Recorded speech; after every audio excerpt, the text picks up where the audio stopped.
वायुदेव द्वारा प्राप्त कमल पुष्प मुरझाने पर अंजना अपने पुत्र मारुति के लिए विचलित हो उठती है और अपनी मातृ शक्ति को एक तांडव का रूप देती है। दूसरी ओर लंकेश रावण इंद्रदेव के द्वारा मारुति पर वज्र प्रहार का आनंद उत्सव मनाता है, किंतु इसी बीच इंद्रदेव के अपकृत्य से रुष्ट भूदेवी अपना प्रकोप आरंभ कर देती है और उधर त्रिदेवी भी रुष्ट होकर संसार को अपना प्रभाव दिखाती है। इधर वायुदेव महादेव के अंश अचेत मारुति को लाकर उन्हीं को समर्पित कर देते हैं। अब आगे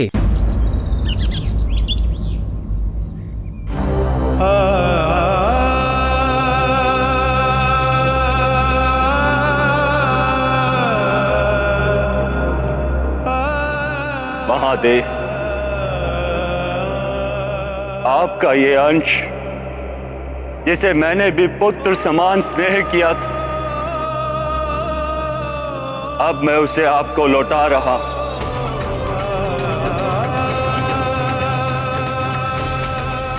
इसके जीवन की सुरक्षा का उत्तरदायित्व मेरा था, किंतु संपूर्ण प्रयास करने के पश्चात भी मैं असफल रहा। इसीलिए मुझे भी जीने का कोई अधिकार नहीं।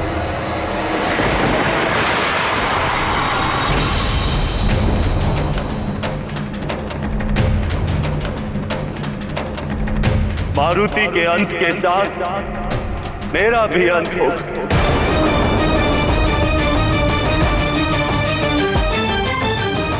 और साथ ही अंत होगा इस संसार में संचारित होने वाली समस्त वायु का, जिन्हें सुचारू रूप से संचालित करने वाले मेरे समस्त 48 मरुतगण मेरे साथ ही अंत को प्राप्त होंगे।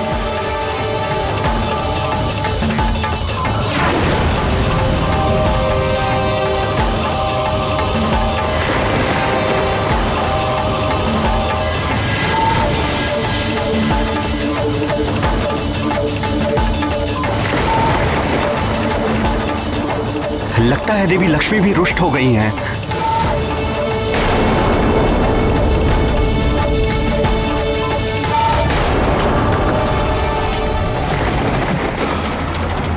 प्रियं शंकरं सर्वनाथं भजामि, प्रियं शंकरं सर्वनाथं भजामि, प्रियं शंकरं सर्वनाथं भजामि, प्रियं शंकरं सर्वनाथं भजामि। प्रकृति और पुरुष के मेल से ही सृष्टि का जन्म होता है, किंतु जब ये मेल टूट जाए तो सृष्टि समाप्त हो जाती है।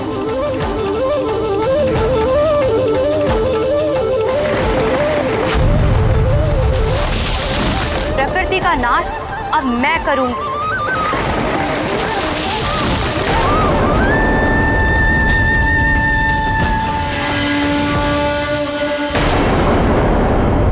मारुति की मां देवी अंजना के दुख ने समस्त मातृत्व शक्ति को आंदोलित कर दिया है। इसके दुष्परिणाम समस्त जगत को भोगने पड़ सकते हैं।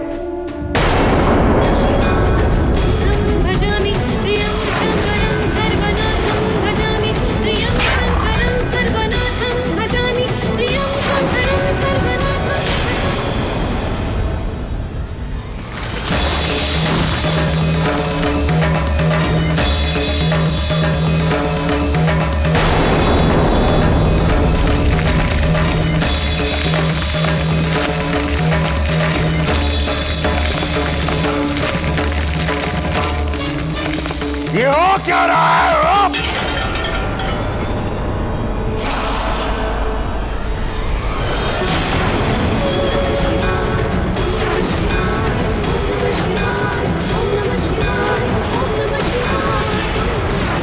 हे महादेव, निवारण कीजिए अंजना के दुख का। हे माँ महादेवी, आप तो सारे जगत की माता हैं। एक माँ की पीड़ा आप भली भांति समझ सकती हैं। आप ही अंजना की पीड़ा शांत कीजिए माता।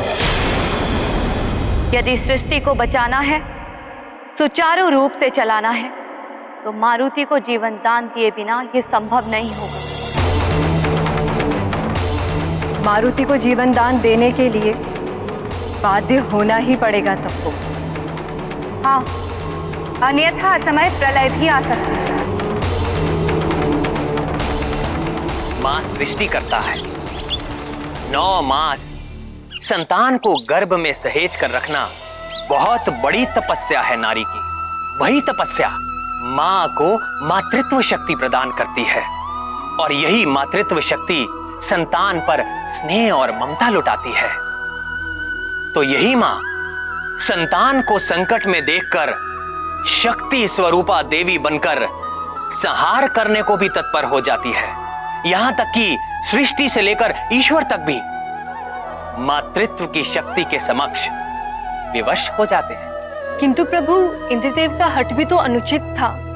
प्रिय, इंद्रदेव सृष्टि के विधान की आड़ में अपने अनुचित कार्य को न्याय संगत सिद्ध करने में तत्पर थे, जबकि महादेव का कथन सत्य है कि किसी भी न्यायिक संहिता में उदारता का स्थान होना ही चाहिए, अन्यथा वो संहिता हत्या या शक्ति प्रदर्शन का साधन मात्र बनकर रह जाती है। अपने मद में चूर इंद्रदेव ये भी भूल गए थे कि उनके इस दुष्कृत्य के कारण सृष्टि को कितनी हानि हो रही थी।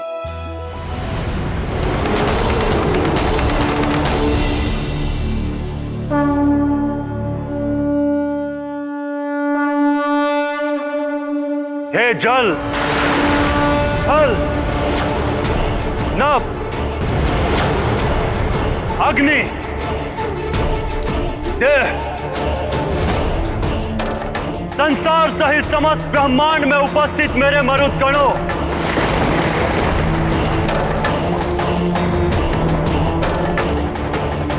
मैं वायुदेव आपका आवाहन करता हूं। आप सब आए और समाहित हो जाए मुझ में, समाहित हो जाए मुझ में, समाहित हो जाए मुझ में।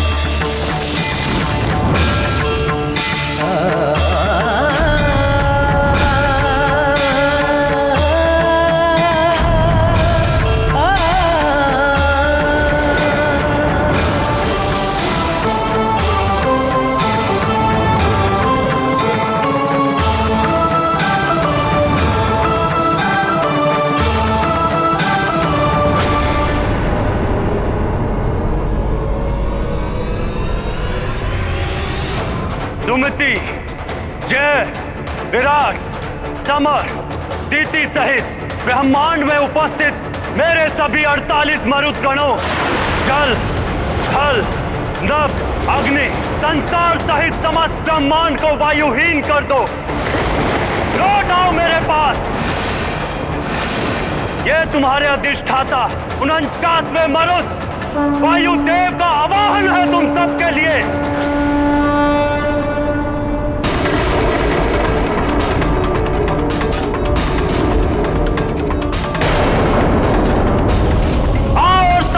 मुझ में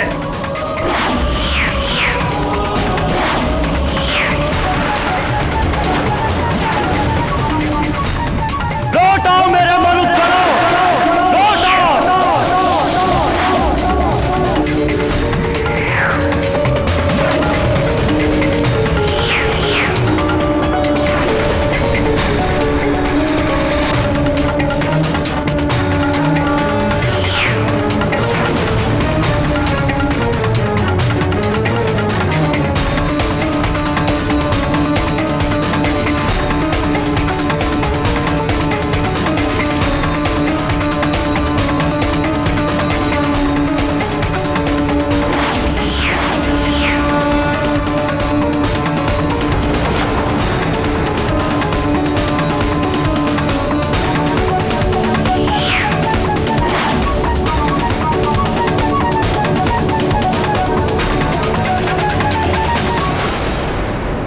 ये एकाएक अग्नि कैसे बुझ गई?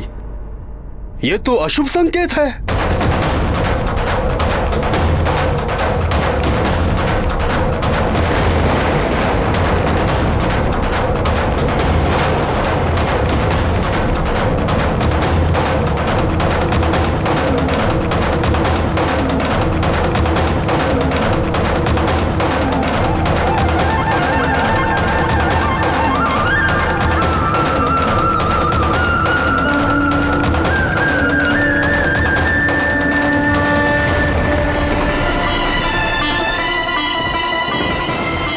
जाएगा ये संसार, उजड़ जाएगी ये सृष्टि।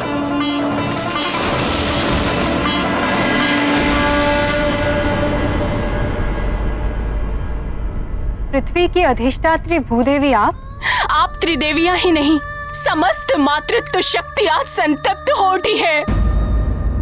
और फिर अंजना की पीड़ा भी तो मेरी पीड़ा है ना, क्योंकि मारुति का जन्म तो मुझ पृथ्वी के उद्धार के कार्य में प्रभु श्री राम की सहायता के लिए हुआ था। यदि मारुति को जीवन दान नहीं मिला तो मैं समस्त पृथ्वी का नाश कर दूंगी। सब कुछ समाप्त हो जाएगा पृथ्वी पर।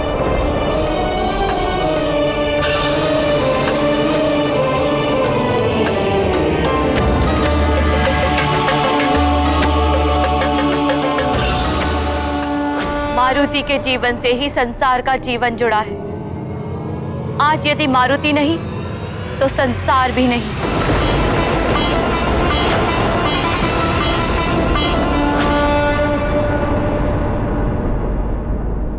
देवराज कुछ कीजिए। देवगुरु बृहस्पति के बिना देव कार्य कैसे संपन्न होंगे? इन कठिन परिस्थितियों में देवगुरु के समान हमारा मार्गदर्शन करने वाला कोई नहीं है। उन्हें वापस लाना ही होगा। प्रकृति भी उद्वेलित हो रही है।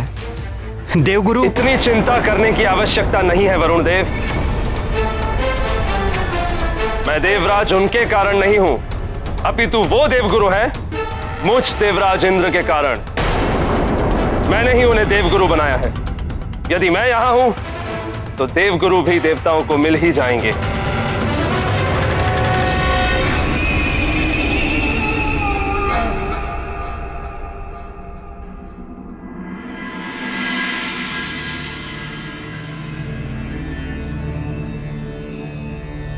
जयंत, मेरे पुत्र,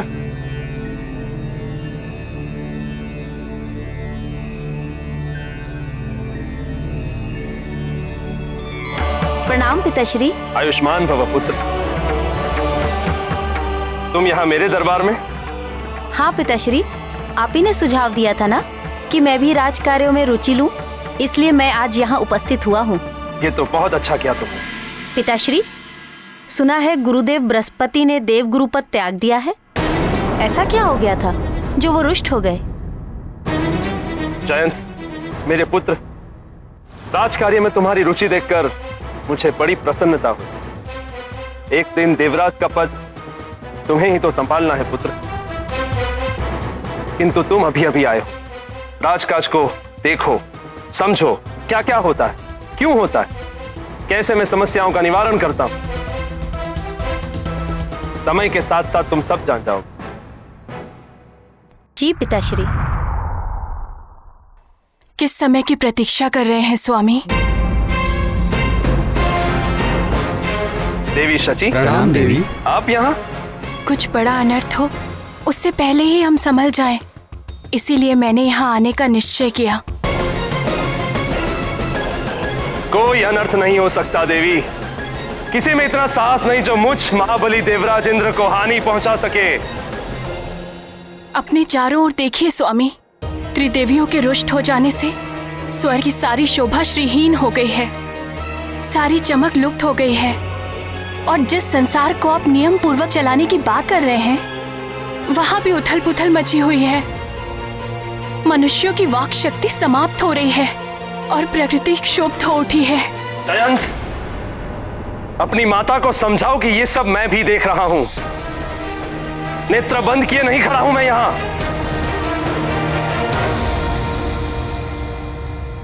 किंतु नेत्रों से अहम का आवरण हटाकर देखिए स्वामी, सृष्टि संतप्त है, संसार मिटने वाला है मात्र आपके एक हट के कारण। स्वामी, मारुति को जीवन दान दिला दीजिए। इंद्राणी!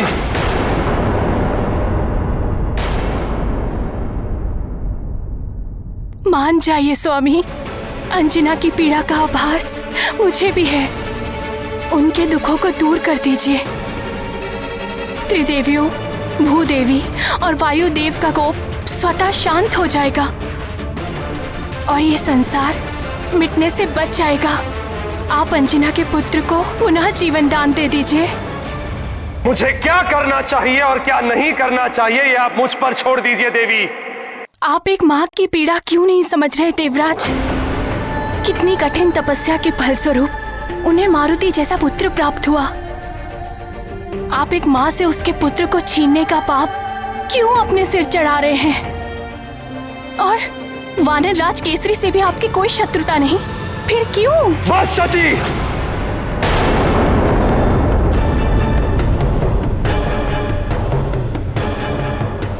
मेरे कार्यों में हस्तक्षेप करने का अधिकार किसी को नहीं है, आपको भी नहीं। केसरी से किसी शत्रुता के कारण मैंने उस वानर बालक पर वज्र प्रहार नहीं किया है। मैंने केवल अपना राजधर्म निभाया है। प्रकृति के नियमों को जो भी भंग करता है उसे इसी प्रकार दंडित किया जाता है।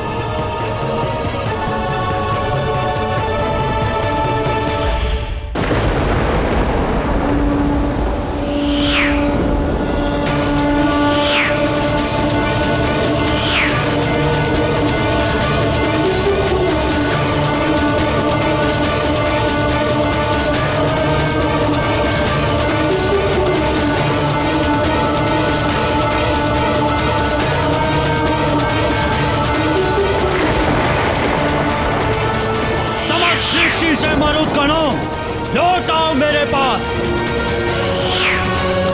तुम्हारा अधिष्ठाता तुम्हें पुकार रहा है। आओ समाहित हो जाओ मुझ में, लौट आओ मेरे पास।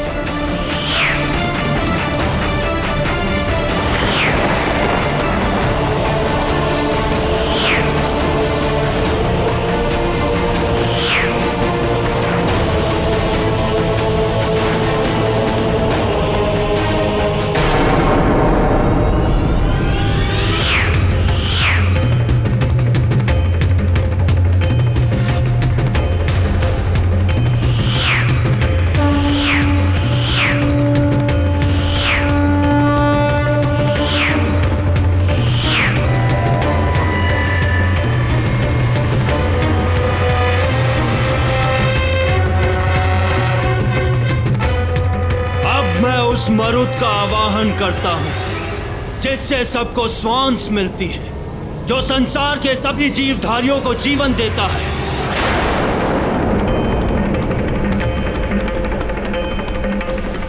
ऐ सभी जीवधारियों को जीवन देने वाले मरुत, प्राणवायु को संसार में संचालित करने वाले मरुत, लौट आओ अपने अधिष्ठाता के पास और श्वासहीन कर दो इस संसार को।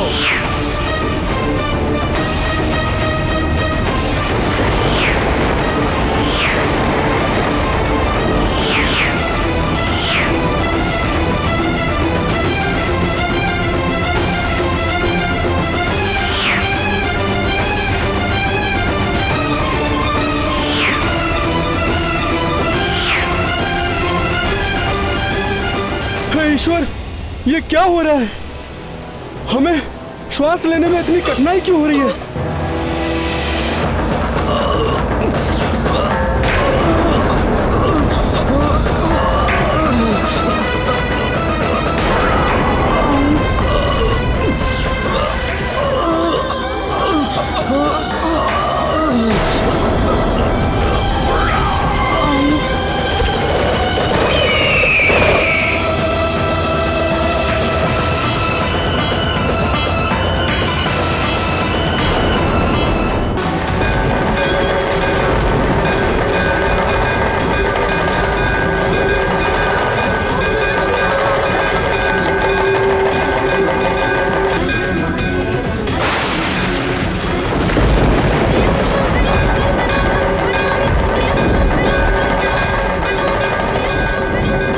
सांस अटक रही, न जाने क्या हो रहा है। ये क्या हो रहा है कायक? मेरे भी सांस अटक रही है।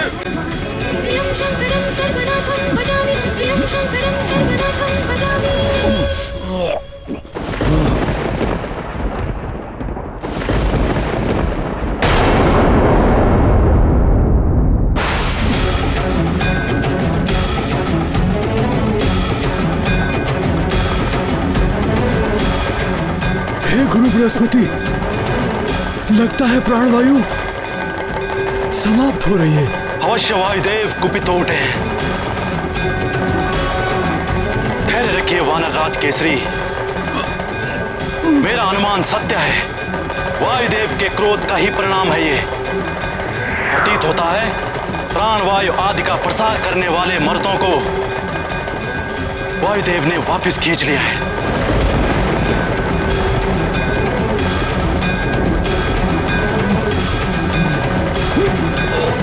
अंजना,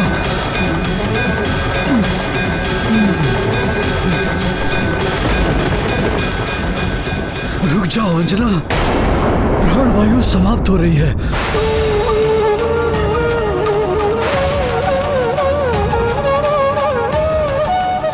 तुम्हारे प्राण भी संकट में पड़ जाएंगे। प्राण, मेरे प्राण मेरे पुत्र में बसे हैं। यदि मारुति लौट कर नहीं आया तो मैं यही नृत्य करते करते अपने प्राण त्याग दूंगी। देख लो देवताओं, देखिए ये सारा संसार मां का लाल नहीं तो मां भी नहीं।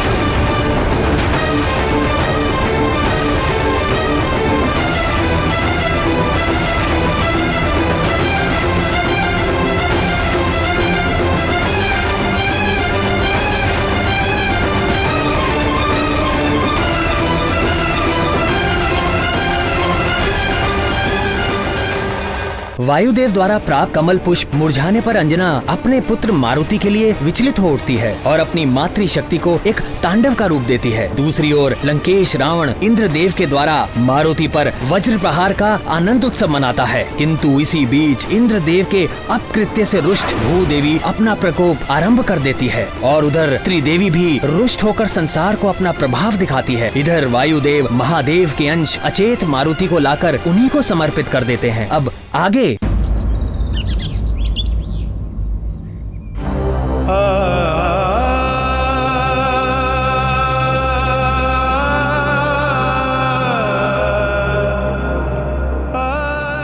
महादेव,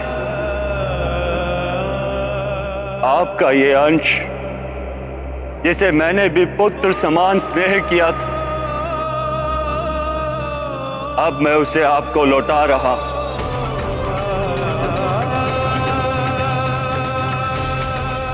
इसके जीवन की सुरक्षा का उत्तरदायित्व मेरा था, किंतु संपूर्ण प्रयास करने के पश्चात भी मैं असफल रहा। इसीलिए मुझे भी जीने का कोई अधिकार नहीं।